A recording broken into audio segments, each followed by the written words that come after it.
পাল্টে গেছে যুগের হাওয়া, বদলেছে দিনকাল। বোঝা ভীষণ দায় হয়েছে মেয়েদের হালচাল। সকালে কয় ভালোবাসি, বিকেলে ব্রেকআপ। ব্রাউন কালার চেহারাতে 2 ইঞ্চি মেকআপ। আডার বস্তা গায়ে মেখে হয়েছে বিউটিফুল। ভাব নদীতে তারি দেখি, যায় না পাওয়া কুল। মডার্ন যুগের মেয়েদের পুরুষ কাটিং চুল, ছেলে ভেব দাদুরা কইল না গে ভুল। কথা শেষ করার আগে আমার কালে হাত। সামনের দিকে তাকিয়ে দেখি শারমিন আপু, আমার আব্বুর বন্ধুর মেয়ে। হঠাৎ করে থাপ্পড় দিল কেন বুঝলাম না। এই বজ্জাতের হাড্ডি, এখানে দাঁড়িয়ে মেয়েদের নামে আজে বাজে কথা বলা হচ্ছে? আমি আবার কি বললাম আপু? কোন মেয়ে মুখে 2 ইঞ্চি মেকআপ দেয়? আর আমাকে দেখে কেন এগুলো বললি? আমি কোথায় মেকআপ করছি দেখা? আমি এমনি বলছিলাম। আপনাকে কি আমি এসব বলতে পারি? তোকে আমি চিনি না মনে করেছিস? তোর মতো বদ আর একটা আছে নাকি? কলেজে এসে ক্লাস না করে মেয়েদের নামে এসব বলে যাচ্ছিস? সরি আপু, আর বলবো না কখনো। শারমিন আপু কিছু সময় রাগি চোখে তাকিয়ে চলে যায়। আমি এখনো গালে হাত দিয়ে আছি। আসলে কি হয়েছে? সকালে কলেজে এসে ক্লাসে না গিয়ে বাইরে দাঁড়িয়ে দাঁড়িয়ে বন্ধুরা মজা করছিলাম, আর তখনই আপু এসে আমার গালটা গরম করে দিয়ে চলে যায়। আমি সিয়াম সরকার, আবু ফারুক সরকার, আম্মু নাজনীন সরকার। এখানে এখানে দাঁড়িয়ে থাকলে আবার না থাপ্পড় খেতে হয়, তাই সমালোচনা না করে বন্ধুদের নিয়ে ক্লাসে চলে যাচ্ছে। আমি শারমিন, এবার অনার্স ফার্স্ট ইয়ারে পড়ছি। কলেজে আসছিলাম, তখনই দেখি আব্বুর বন্ধুর ছেলে সিয়াম গেটের কাছে দাঁড়িয়ে উল্টাপাল্টা কথা বলছিল। আমার 1 বছরের জুনিয়র সিয়াম। 2টা ক্লাস করে বাসায় চলে আসে। বাসায় এসে দেখি আম্মু কিছু রান্না করছে। আমি গিয়ে আম্মুকে পেছন থেকে জড়িয়ে ধরে বলি, আমার সুইট আম্মুটা কি করছে? এই বাদর ছাড়, বাসায় এসে ন্যাকামি শুরু করেছিস কেন? বারে, আমি আমার আম্মুকে জড়িয়ে ধরেছি, এতে নাকামের কি হলো? আচ্ছা হয়েছে, এখন ছাড়। আর তুই এত তাড়াতাড়ি বাসায় চলে এসেছিস কেন? ক্লাস করেছি 2টা, আর ভালো লাগছিল না, তাই চলে আসলাম। কি রান্না করছো আম্মু? তোর পছন্দের ইলিশ মাছের ভুনা। ওয়াও। আচ্ছা, আমি গোসল করে আসছি, আমার আর দেরি সহ্য হচ্ছে না। আম্মু হাসতে থাকে। আমি কিচেন থেকে বের হয়ে রুমে চলে আসি। কলেজ ব্যাগ রেখে ওয়াশরুমে চলে আসি গোসল করতে। একটু আগেই বাসায় এসেছি। ফ্রেশ হয়ে নিচে আসতেই আব্বু বলে, আজকে আমরা তোর ফারুক আঙ্কেলের বাসায় যাব। হঠাৎ ফারুক আঙ্কেলের বাসায় কেন যাব আব্বু? তোর আঙ্কেল আজ আমাদের সবাইকে যেতে বললো। রুমে গিয়ে রেডি হয়ে আয়। আমি ঠিক আছে বলে রুমে চলে আসি। ওয়ার্ড্রোব থেকে একটা গোলাপি রঙের শাড়ি বের করে পরে নিই। এরপর নিচে এসে আব্বু আম্মুর সাথে বাসা থেকে বের হয়ে গাড়ি নিয়ে রওনা দেই আঙ্কেলের বাসায়। গোসল করে রুমে এসে চেঞ্জ করে নিচে এসে দেখি আব্বু চেয়ারে বসে আছে। একটু অবাক হলাম আব্বুকে এই সময় বাসায় দেখে। আমি এসে আব্বুর পাশে বসে। আব্বু আমার মাথায় হাত বুলিয়ে দেয়। আম্মু, ক্ষুধা পেয়েছে, খেতে দাও। একটু অপেক্ষা কর, বাসায় মেহমান আসবে। মেহমান মানে?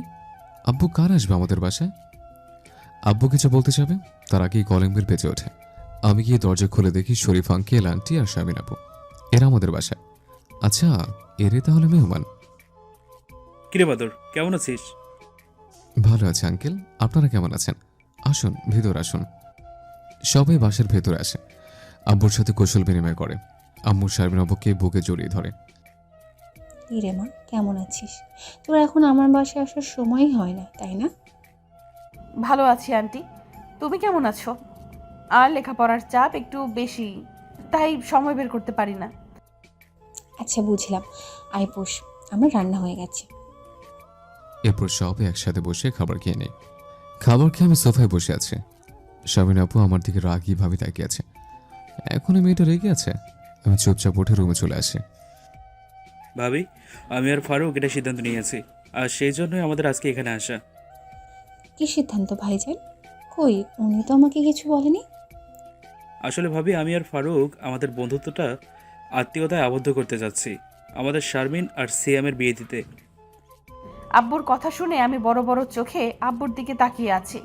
আমার গলায় এই বাদরটাকে কেন ঝুলাতে চাইছে? এ তো খুবই খুশির খবর।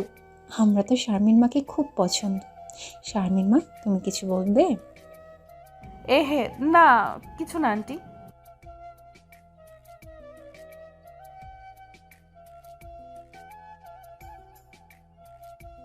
আপু, আপনি এখানে? আমরা এখানে কেন এসেছি জানো তুমি? আব্বু আপনাদের নিমন্ত্রণ করেছে তাই। কেন নিমন্ত্রণ করেছে সেটা জানো? কই না তো, আমাকে তো কিছু বলেনি। তোমার আর আমার বিয়ের কথা বলতে। এ বিয়ে মানে? আপনি তো আমার সিনিয়র আপু।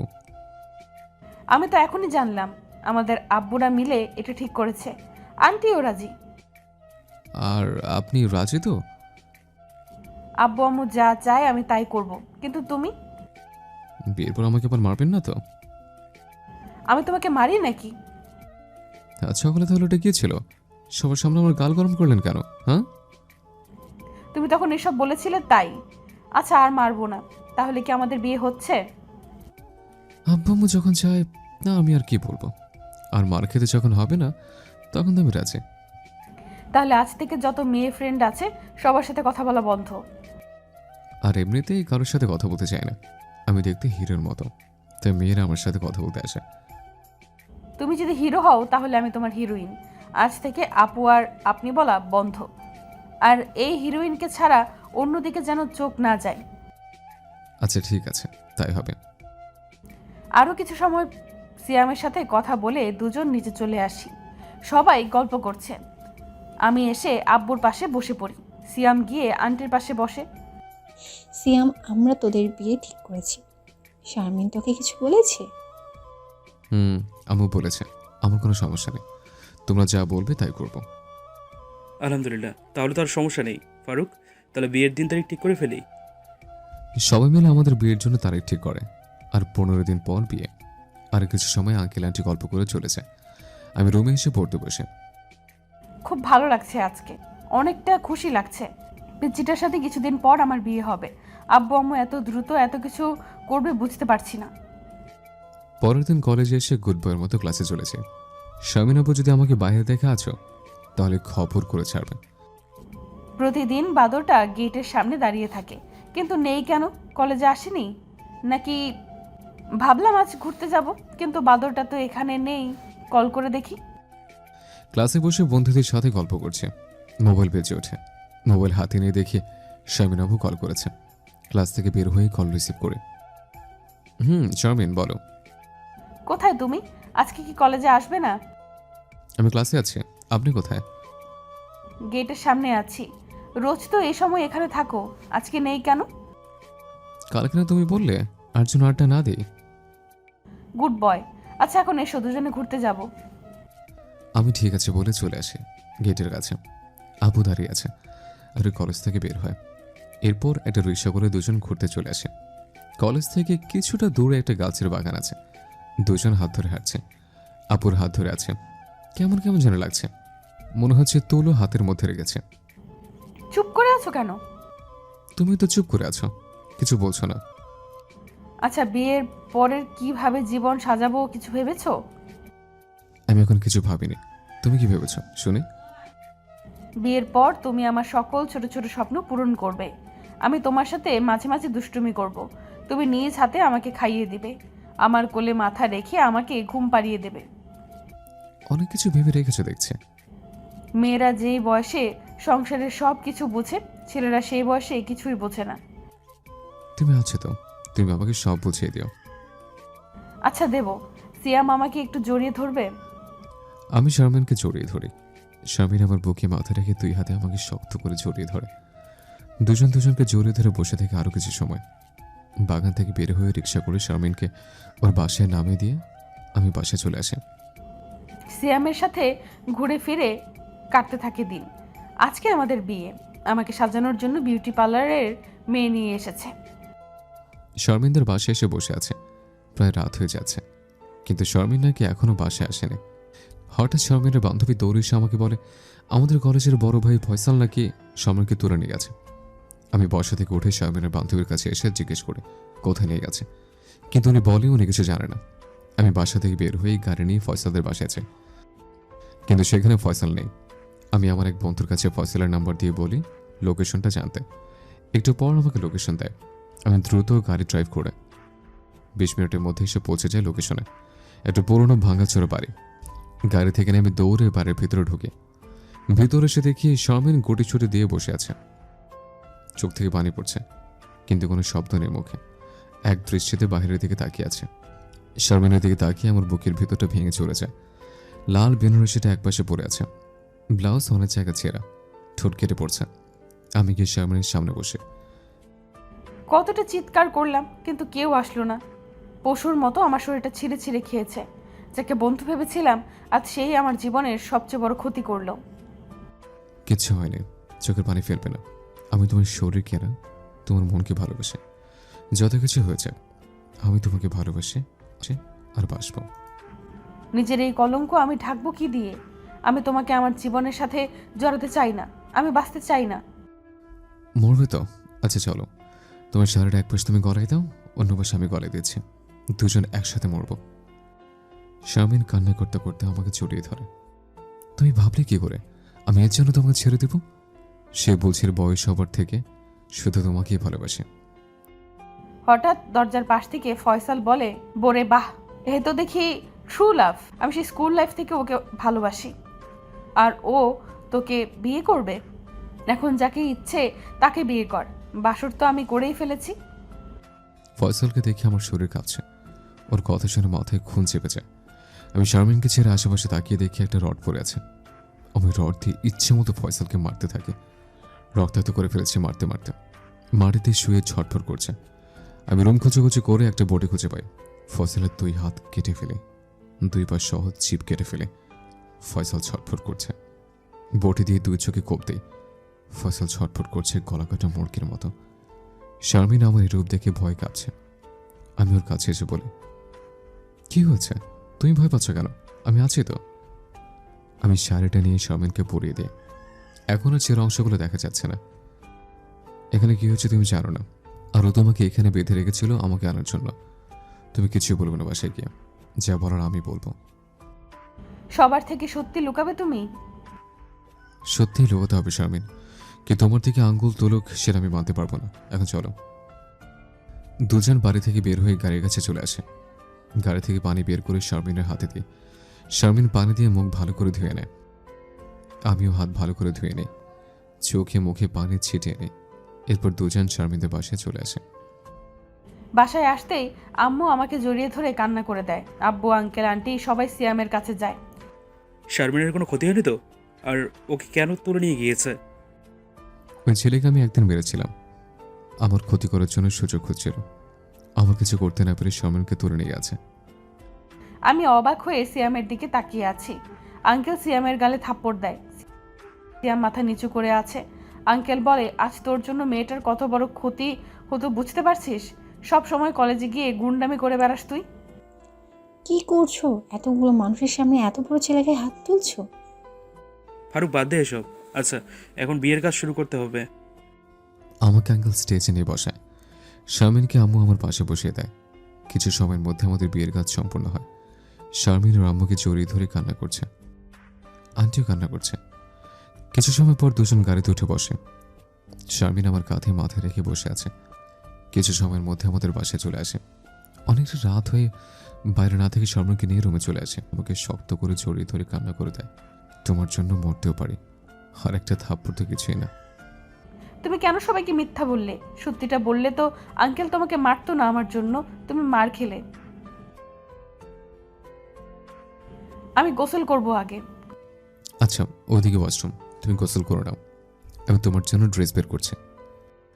শারমিন একটা তোয়ালা নিয়ে ওয়াশরুমে চলে যায়। আমি শারমিনের ব্যাগ থেকে ওর জন্য একটা চুড়িদার বের করি। শারমিন ওয়াশরুমের দরজা দিয়ে হাত বের করে রাখে। ড্রেস কোথায় দাও? আমি চুড়িদার শারমিনের হাতে দিই। আমি সিয়ামের হাত ধরে ড্রেস নিয়ে চেঞ্জ করে রুমে আসি। সিয়াম বেডে বসে আছে। আমি এসে সিয়ামের পাশে বসি। অনেক রাত হয়ে গেছে, ঘুমাবে? তোমার ঘুম পাচ্ছে নাকি?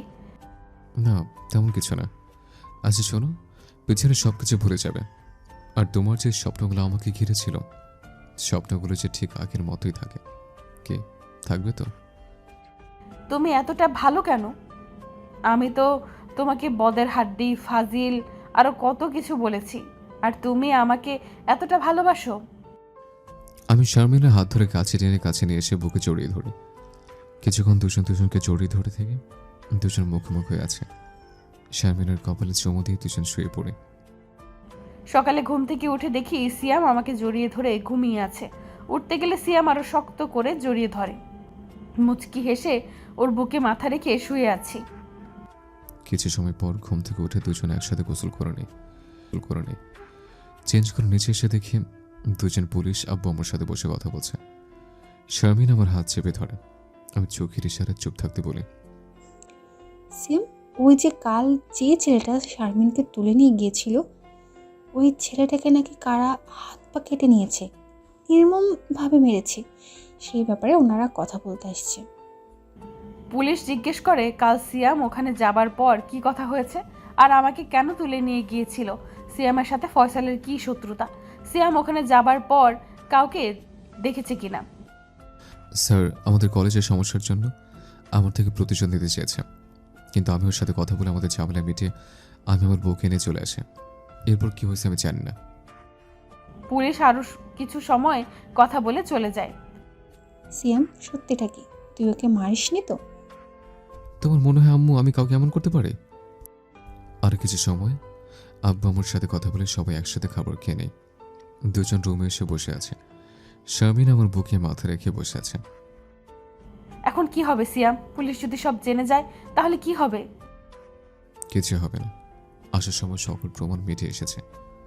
ওই শালা না কথা বলতে পারবে আর না দেখতে পারবে, সো ভয়ের কিছু নেই। তবু আমার ভয় হচ্ছে, যদি কখনো পুলিশ কিছু জেনে যায়। আমি সবকিছু সামলে নেব, আর ওই শালা বাঁচবে বলে আমার মনে হয় না। দুজন দুজনকে জড়িয়ে ধরে বসে থাকি। আর কিছু সময় পর শারমিনের বাসা থেকে ওর আব্বু আসে আমাদের নিতে। দুজন রেডি হয়ে নিচে এসে শারমিনের আব্বুর পায়ে হাত দিয়ে সালাম করে। কেমন আছো তোমরা?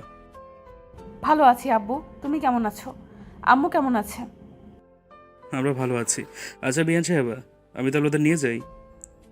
আচ্ছা বিআই সাহেব। এরপর আমরা চলে আসি শারমিনদের বাসায়। আন্টির সাথে কৌশল বিনিময় করে শারমিনের রুমে চলে আসে। দুজনে ফ্রেশ হয়ে এসে বেডে বসে আছে। তুমি বসো, আমি তোমার জন্য কফি নিয়ে আসছি। আচ্ছা, আমি তোমার বেলকনিতে আছি, তুমি আসো। আমি ঠিক আছে বলে নিচে এসে আম্মুকে বলি 2 কাপ কফি বানাতে বলি। আম্মু কফি বানাতে চলে যায়। আমি সোফায় আব্বুর পাশে বসে পড়ি। কিরে মা, জামাই কোথায়? রুমে আছে আব্বু। তোমার অফিসের কাজে না চিটাগাং যাবার কথা? যাবো না, আমি ম্যানেজারকে পাঠিয়েছি। আব্বুর সাথে কথা বলতে বলতে আম্মু কফি বানিয়ে নিয়ে আসে। আমি কফি নিয়ে রুমে চলে আসি। ব্যালকনিতে সিয়ামের পাশে বসে কফির কাপ টেবিলে রেখে সিয়ামের বুকে মাথা রেখে বসি। দুজন কফি খেতে খেতে গল্প করছি। আমি পৃথিবীর সেই মানুষগুলোর মধ্যে একজন যারা ভালোবাসা মানুষকে নিজের করে পেয়েছে। আমি পৃথিবীর সবচেয়ে লাকি গার্ল, আমাকে যে এতটা ভালোবাসে আর আমি তার জীবনে আছি। দুজন দুজনকে নিয়ে জীবনের বাকিটা জীবন কাটিয়ে দেব। তোমার এই বুকে মাথা রেখে আমি সারা জীবন কাটিয়ে দিতে চাই। দুজন দুজনকে জড়িয়ে ধরে বসে থাকে। আমাদের জীবনটা এত কঠিন না। আপনি যদি কঠিন মনে করেন তাহলে কঠিন, আর যদি সহজ মনে করেন তাহলে সহজ। একটা মেয়ে কখনো ইচ্ছে করে ধর্ষিত হয় না। একটা মেয়েকে যে ছেলে ধর্ষণ করে সে নিজে তো ধর্ষক, তাহলে সবাই কেন শুধু মেয়ের দিকে আঙুল তুলবে? দোষটা তো ছেলের, তাই মেয়েদের দিকে নয়। আঙুল তুলতে হলে ছেলেদের দিকে তুলুন। ভালো থাকুন।